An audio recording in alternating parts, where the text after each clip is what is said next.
Sports. The Sports Wrap with Jason Page starts now.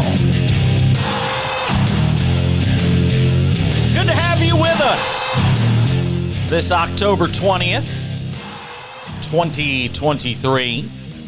Sam Yarnell coming up in 15. We'll get into the NFL with him. Page versus the Prince, Week 7 edition of our NFL picks. We got some baseball to get to as well.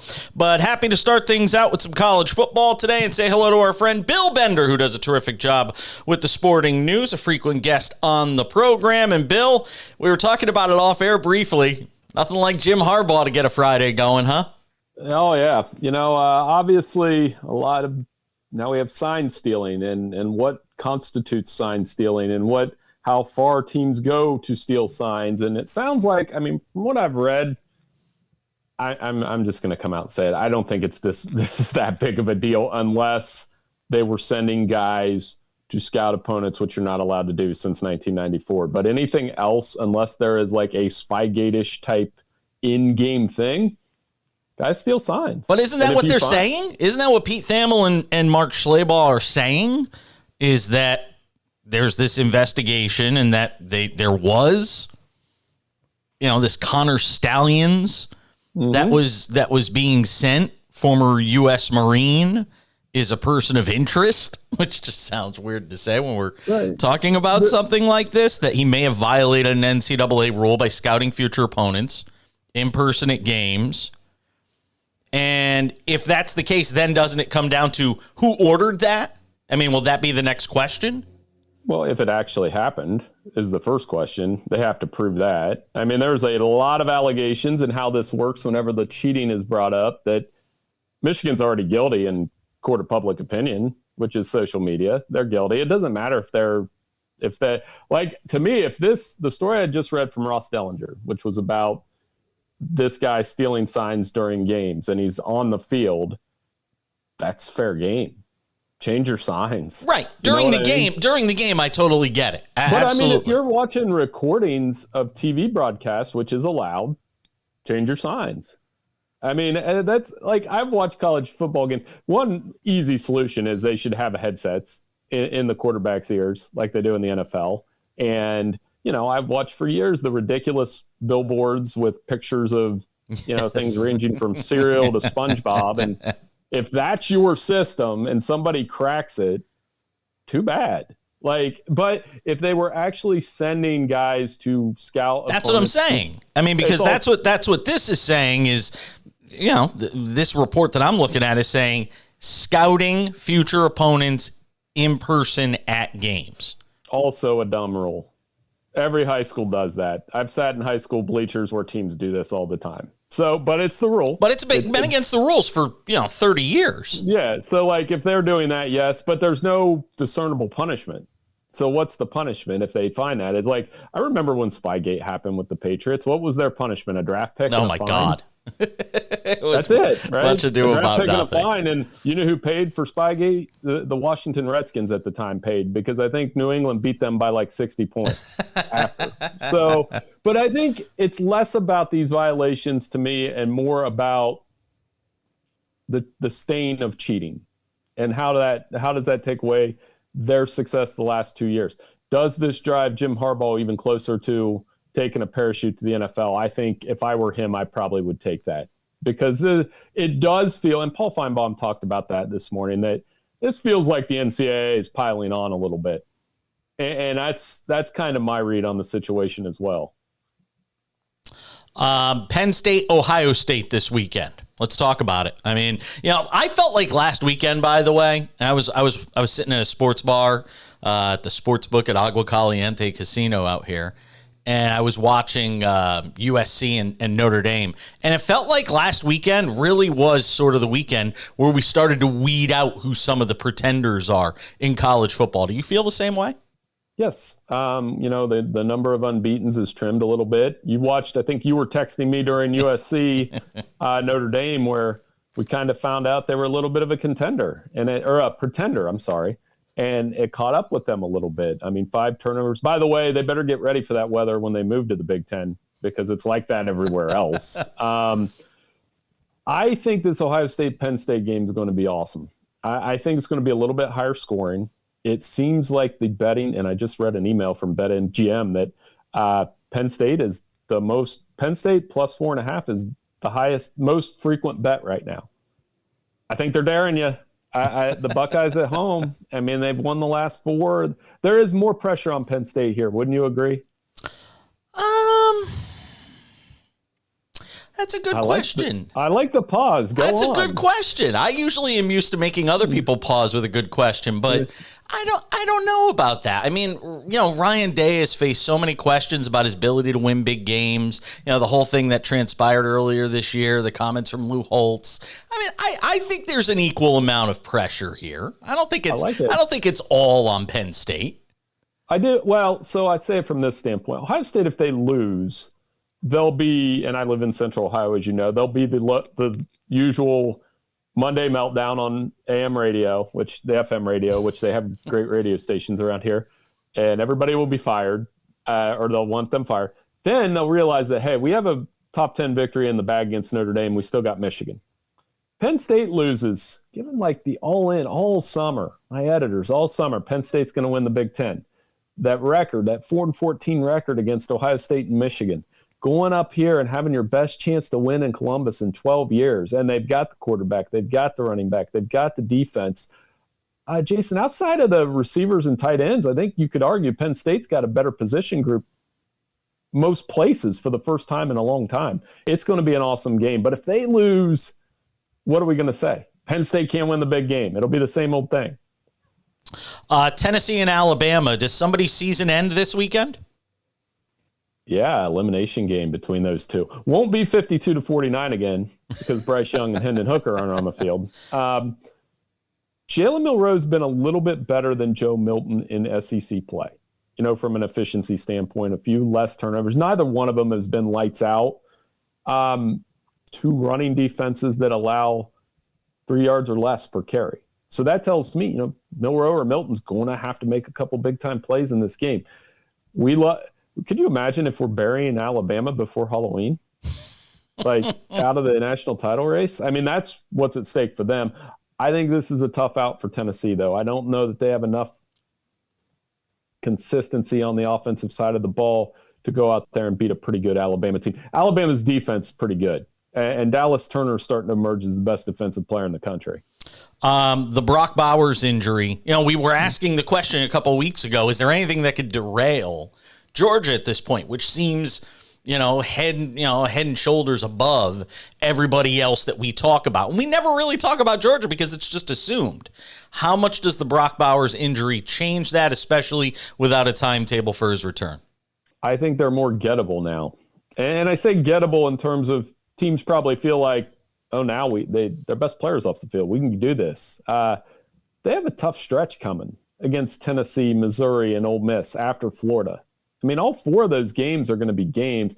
I'm reserving judgment on what Georgia looks like until I see it without Bowers. How does Carson Beck adjust? How do they start running the ball more? Is the defense going to be better? Kirby can do that. I mean, Michigan beat Ohio State and Purdue without Blake Corum last year. It can be done. But I feel like the national championship race, and we're kind of sorting out those contenders, there's 7 right now. 7 undefeated. Yeah. 7 teams that you're like, Georgia, Top the 7. 3 Big Ten teams, Washington, Oklahoma, and Florida State, and even North Carolina. That'd be a fun 8-team playoff. We don't need to go to 12. Yeah, I would tend to agree with you. Which one give me a team potentially outside that 7. Is it North Carolina? Is it North Carolina that would be the team that could potentially sneak in there, depending on what happens with some of the attrition, with some of these other matchups? I mean, give me the team outside those 7 from Georgia down to Penn State that you think could wind up making the leap. Well, I think Oregon, despite the loss last week and despite the ill-advised 4th down calls that everybody was defending, take the points, man. Take the points at the end of the half. It's just amazing. I was planning to talk about this later. Whether it's college football or the pros, the overthinking from coaches.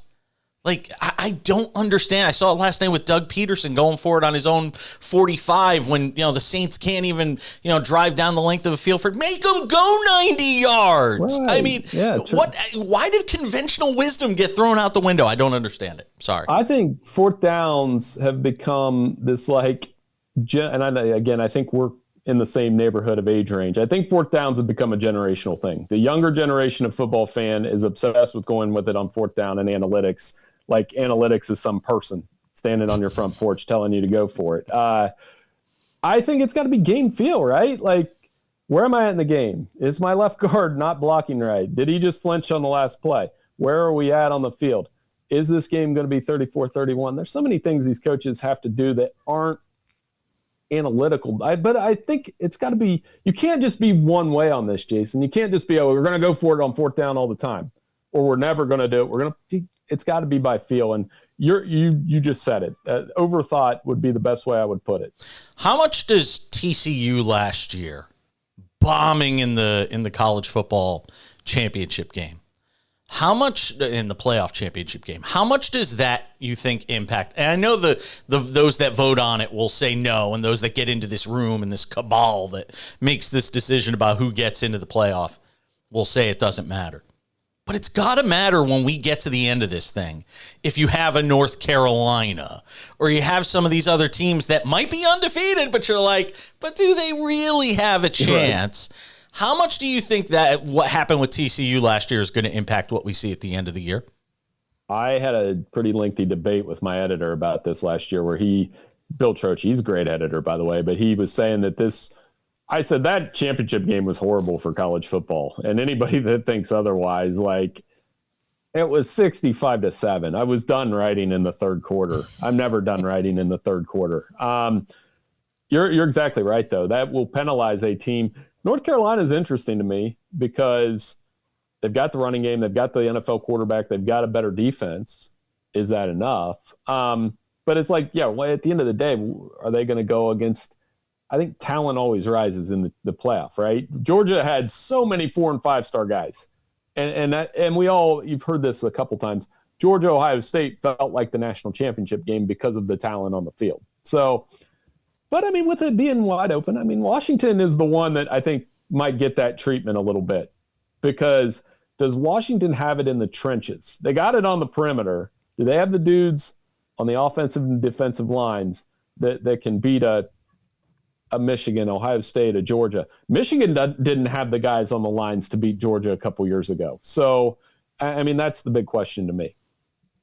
Bill Bender, check him out. The Sporting News, college football. He does a terrific job. I always appreciate your contributions to this program. Thank you, my friend. Hey, we should make this a weekly thing. Thanks so much for having me on. Take care. I'm all about that, my friend. Thank you. Bill Bender joining us on the show. All right, quick timeout. We'll come back, talk to our man Sam Yarnell, go through the NFL Thursday night football game, Page versus the Prince around the corner as well. It's the Sports Wrap on a Friday.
back on this Friday edition of the program. Good to have you all with us. And by us, I mean us. It's Jason. It's Sam. It's Jason and Sam. Thanks to Bill Bender for hanging out with us. The sporting news, talking college football. Always enjoy that spot with him. And I always enjoy this guy, the Prince of Picks. Sam Yarnell is here, ladies and gentlemen, with a Thursday night football game for us to preview. We'll get into that in a couple of minutes. But, Sam, let's start with what happened last night, Thursday night football. We thought this was going to be a bit of a snoozer, a low-scoring game. Boy, how wrong were we again? Yeah, so you just said that we have a Sunday slate to preview. And then we're going to get into Did I say Thursday slate? Yeah. Yes. That's all right. I know it's been a long week. Yeah, weird game. But, you know, the narrative after this game is going to be that Derek Carr isn't the guy. I'm not going to buy that. Derek Carr was fine. He made the throw. He made the throw. Right, this game should have been tied. Moreau dropped a ball that was right in his hands. Carr made a great throw. Bad for him. Oh, he looked like he was crying. So bad for Foster Moreau. Yeah. I mean, as you would. Your team just lost the game that was literally on your fingertips. Third and game, and you've got the ball that hits you in the hands. You can't, as an NFL pass catcher, you can't let that happen. But tough one for the Saints. The Jags still haven't sold me, especially after letting the Saints back in that 24-9. game. 24-9. And they end up winning 31-24. Like, that's not a great look. But wait a second.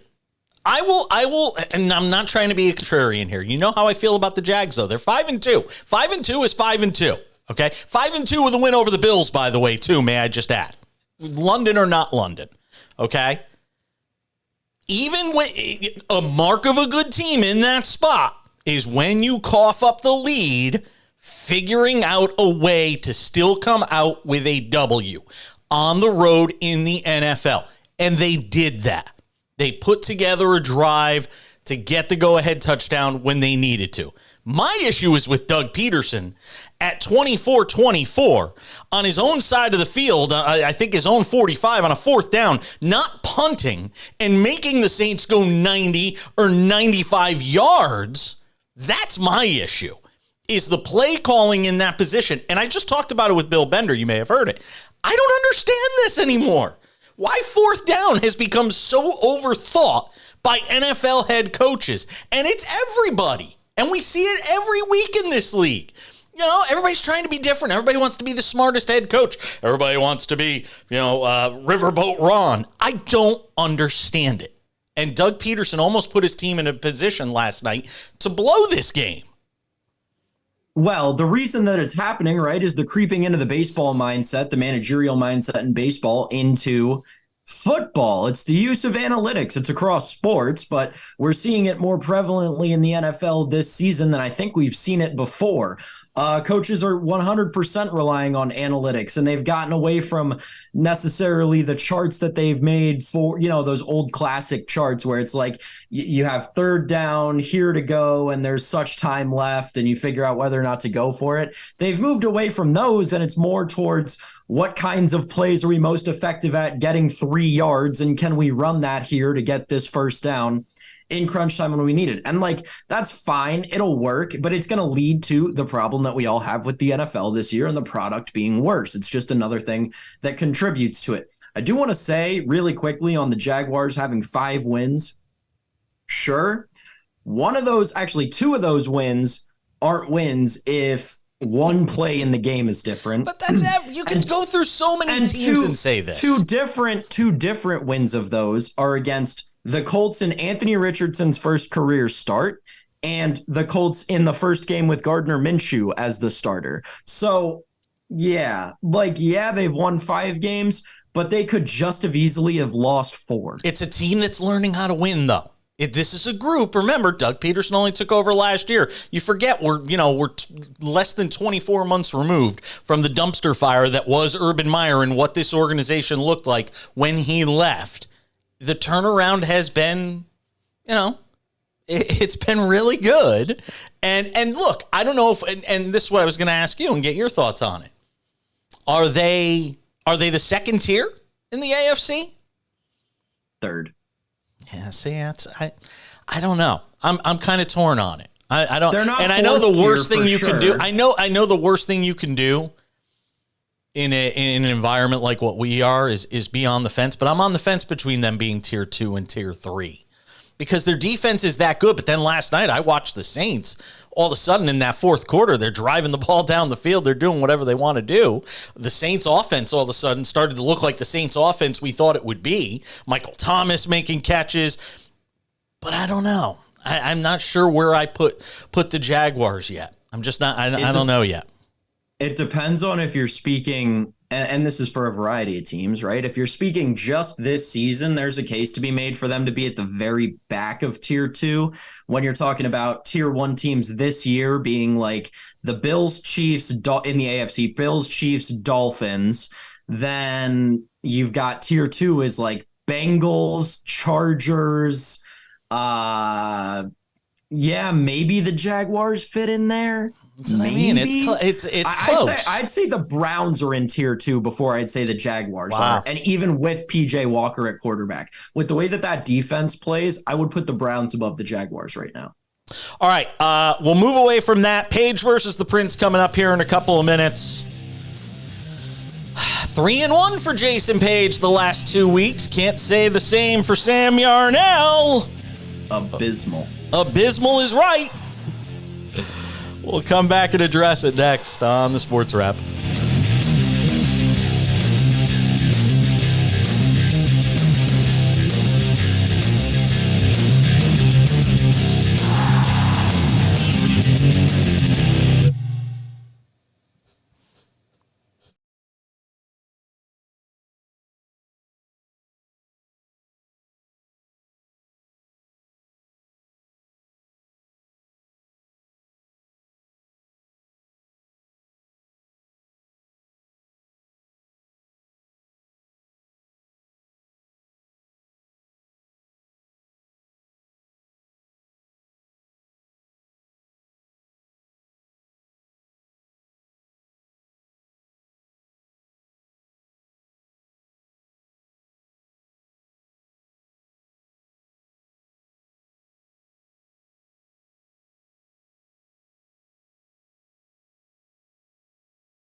It's Friday, and that means it's time for the weekly face-off for sports betting bragging rights. It's Paige versus the Prince on the cash-in. Yes, it is. 3-1 in back-to-back weeks for yours truly. 3-1. Can't say the same for my partner in crime, Sam Yarnell. What was it last week for you, Sam, if you don't mind me asking? 1-3 last week, 2-2 the week before. The struggle is real. Do I sound like I'm rejoicing a bit? I might be. All right, Sam. We're going to meet you at the window, and what picks are you going to provide us? Maybe. We'll see. As you can see, the viewers, I don't have my giddy up on this week. We're getting serious. It's time to get serious. We need to give out winners. None of this hoopla. Let's just get straight to the winners. All right. And also, I'm done with this under garbage. I hate betting unders, right? And I always feel bad when I bet them or when I give them out because they're no fun to root for, right? It's no fun to watch a game and say, I need no points in this game. It's like my friend Eric Casilius says, it's like going to a wedding and rooting for divorce. Yeah, exactly. It's not, I'm done giving out unders. No unders this week. We'll start with the totals. Commanders Giants over 37.5. Neither of these teams play defense. It doesn't matter that they don't have competent offenses. The Commanders might put up that many points alone with their half-competent offense against the Giants' incompetent defense. I know the Giants looked good against the Bills defensively, but the Bills really could not play offense in that game. They had something going on. I don't know what it was. Maybe the lights were too bright up in Buffalo, but this game's going over 37.5. The Giants are going to put up a few points. I like Tyrod Taylor with another week to get ready in that offense. Keep Daniel Jones off the field. That's something else we got to talk about next week, Jason. There's a quarterback controversy brewing in New York.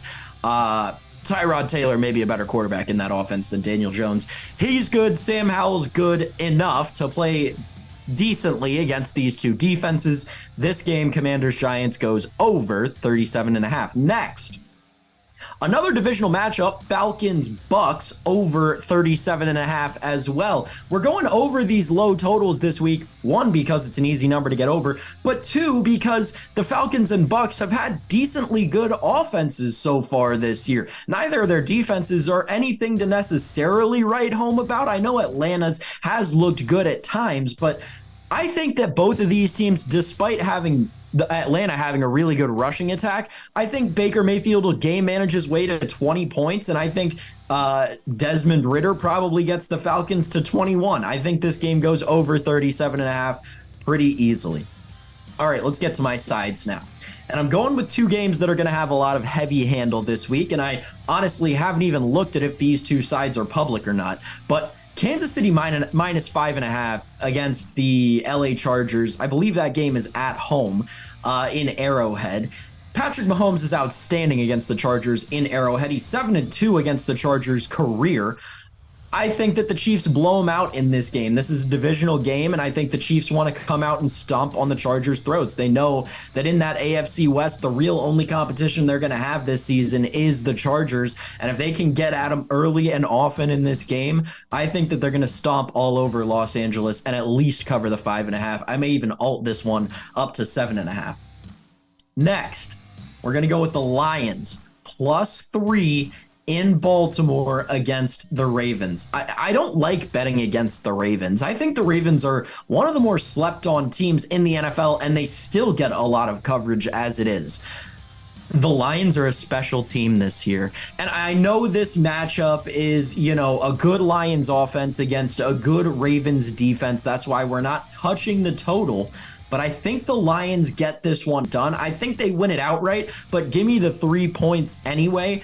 I really like Detroit in this spot in Baltimore this weekend. So Commanders Giants over 37.5, Falcons Bucks over 37.5 as well. Kansas City laying the 5.5 at home against the LA Chargers, not the San Diego Chargers, and the Lions getting 3 in Baltimore against the Ravens. Those are my 4, Jason. Hopefully it's a better week than last. Can't be much worse. My shrug emoji. My friends love it. The shrug emoji. That's what I got. All right, let me give you my 4 real quick here before we send you on your way. Paige's picks for Week 7 in the NFL. Let's start with the Commanders and the Giants. I actually think there's going to be some points in this game. I agree with you. I'm joking. I'm not picking the Giants and Commanders. God, how can I pick either of these teams? I bet you thought I was going to, though. Tampa Bay. Let's talk about the Buccaneers and Falcons. I love Tampa Bay minus 2.5 in this spot. Atlanta home versus road, much different team. Buccaneers defense has been very good, even at home, or I should say at home. I love the Buccaneers in this spot. I do, like you, agree that Baker Mayfield makes enough plays in this game. And Desmond Ridder, we've seen the best of him, and we've seen the worst of him over the last 2 weeks. Expect that inconsistent play to continue as he continues to grow into this spot. Remember, guy hasn't even played a full season of NFL football. I mean, he's right around there right now. So we're still learning about Desmond Ridder. I love Tampa Bay at home, minus the 2.5. Bills. The Bills. Found a way to beat my Giants last week. I think it's a lot easier this week. 8.5 feels generous to me. Listen, the New England Patriots are a dumpster fire. Let's just say it at this point. New England is a disaster. The best thing that could have happened to Buffalo last week happened. They won, and they didn't play well, which gives Sean McDermott plenty of ammunition going into practice all week this week. I love teams in this spot. And trust me, there is a whole bunch of people around the football world that are enjoying dancing on the Patriots' graves right now. And I think that includes Sam. That includes me. That includes the Bills, who minus 8.5. They might win by 2 touchdowns easy. I wouldn't be shocked if it was more than that. And you know I feel strongly about it if I'm picking the Bills, because I am not a Bills guy. Chiefs and Chargers. I think it goes under. You know, we talked about it with Matt Verderam yesterday. Kansas City's one of the best defenses in the league right now. Steve Spagnuolo has done an amazing job with this team. And I said it yesterday to Matt, and I'll say it again. I think he's going to be in line for a head coaching gig, even despite all the baggage that he comes with. I think after this season, there are going to be teams talking to Steve Spagnuolo. I don't know if he'll get the job, but I think teams are going to talk to him in this offseason. So you better enjoy him as your DC over there in KC. Look, the Chargers have been an up-and-down team all year. I think the loss last week I think there is a hangover effect. Yes, it's a divisional matchup, but we've seen this team, sort of struggle offensively. I love Kansas City in this spot to win the game, but I think it's going to be a low-scoring game. This is no longer that high-octane KC offense. I could see them winning 24-10, 21-10, 21-13, something in that ballpark. I think it goes well under 47.5, to be honest. And the last one for you, Niners coming off the loss. And it sounds like Christian McCaffrey's getting healthier as the week goes on. Sounds like the same for Deebo Samuel. And I think the Niners are coming out with blood in their hearts. They're coming. Minnesota's in trouble. 7 points is not a lot for this Niners team, considering how bad the Vikings have been all season long. I'll take the Niners -7 on the road. A rare high-point spread favorite that I take. You will not see me typically do this, but I feel that strongly about the Niners. And Brock Purdy with something to prove coming off that game last week as well. Take the Niners -7. So Tampa Bay -2.5. The Bills -8.5. Go under 47.5. Chiefs, Chargers, Niners -7. Your picks in Week 7. Page versus the Prince in the NFL. Any parting words, Sam? I just hope that I don't let the people down this week, Jason. That's all I got. I don't want to say anything else. I'll ruin it. Aw. Yeah, you actually are a sympathetic figure right now. I actually feel bad for you. You gonna be all right? It's all right. We're getting it back. We'll get it back. We'll get it back. All right. Hopefully. 2-2 and 1-3 in the last 2 weeks for Sam. Not pretty. Sam, have a great weekend, my friend. I'll talk to you later. Yes, sir. See you on Monday. Sam Yarnell. We're coming back. We got to get to the baseball postseason. ALCS, NLCS. It's all next as we continue on the Sports Wrap on this Friday.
Continuing on this Friday edition of the show, spend some time on the baseball. Well, I will keep saying this. If the Rangers lose this series, I do not think it will be unfair to point to the decision to start Max Scherzer in Game 3. You've got your foot on the throat of the Astros. And yes, I know the name Max Scherzer carries a lot of gravitas. Yes, I know he's a future Hall of Famer. But starting him when you know full well that he is not the Max Scherzer because of injury, that you need him to be in order to feel comfortable with him in a postseason game. This is one of those times where Bruce Bochy's gut, his instincts were completely wrong. And if the Astros should complete this comeback after losing the first 2 games at home and win this series and advance to the World Series, those Astros haters out there, and there are plenty of them, they could thank Bruce Bochy because he made a bad decision in Game 3. And then you had Andrew Heaney going in Game 4, and we all saw how that turned out last night. Oh, boy. It was not pretty. I mean, look, at the end of the day, you saw an Astros team that looks like it's got its mojo back. And now you got a 2-2 series with the Astros slated to host 2 of the next 3 at home. I said yesterday on the pod VOD that if the Astros, if the road team won every game in this series, I would eat my shoe. Now that might happen. We'll wait and see what happens in Game 5 of that series. Look, kudos to the Diamondbacks. They got up off the mat after dropping the first 2 games of this series in Philadelphia, and they're making a series of it in Phoenix with the 2-1 win yesterday. Another one of those situations, though, where you're watching a manager in Torey Lovello take out his starter after he's thrown 6 amazing innings, or he's faced 18 hitters, 5 2/3 innings, something like that. I mean, this kid pitched his heart out yesterday. And you watch Bruce Bochy take him out of the game. And you're sitting there saying, you're just waiting for it. You're waiting for the Phillies in that moment with Kyle Schwarber coming up and all these guys. You're waiting for them to hit the Diamondbacks bullpen and for us to be, second guessing Torey Lovello today. As it worked out, it worked out. And the Diamondbacks were able to scratch across just enough offense. Ketel Marte with the big game-winning RBI base hit in the 9th wins it for the Diamondbacks. So they get that series now to 2-1 with game number 4 tonight in Phoenix. Be curious to see what kind of number that game does with not a lot going up against it. But the Diamondbacks tonight, Mantiply will pitch for them against Sanchez. Diamondbacks plus 112 in that game. Phillies minus 132. Astros Rangers tonight as well. That game 5:08 p.m. Eastern. Verlander for the Astros, Montgomery for the Rangers. We know what happened in the first game of that series where Verlander got roughed up. Well, I shouldn't say roughed up. He gave up 2 runs, right? And Montgomery pitched really well.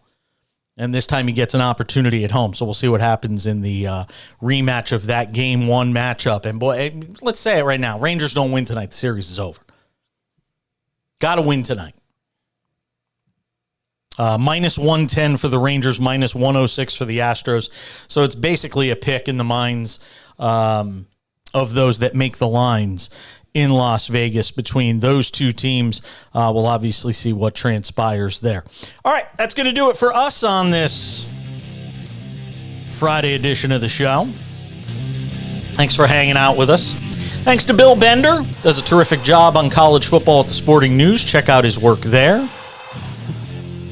Thank you to my man Sam Yarnell as well. Thanks for watching all week. If you haven't subscribed to the podcast yet, what are you waiting for? It's on all your favorite podcasting platforms: Spotify, Google Play, Apple Podcasts, iHeartRadio. There's all sorts of different places to catch us.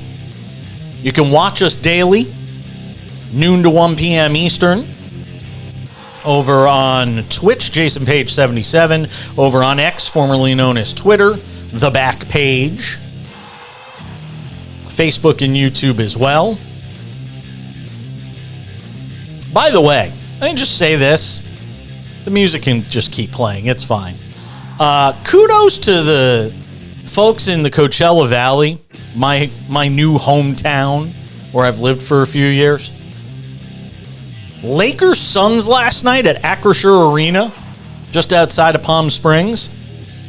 About 11,000 people, a sellout crowd, an amazing atmosphere for the Lakers and Suns preseason finale. And it was so good that Darvin Ham, when the game was over, said he'd like to see this become an annual affair, and even hinted at the idea of the Lakers playing one regular season game every year in Palm Springs. Coachella Valley, just outside of Palm Springs. Thousand Palms, it's called. That arena has had one hell of a start in the year that it's been open. Not even a year. I think it's been like 9 months that it's been open. Anyways, that's going to do it for me. I'm Jason Page. We'll catch you back here on Monday.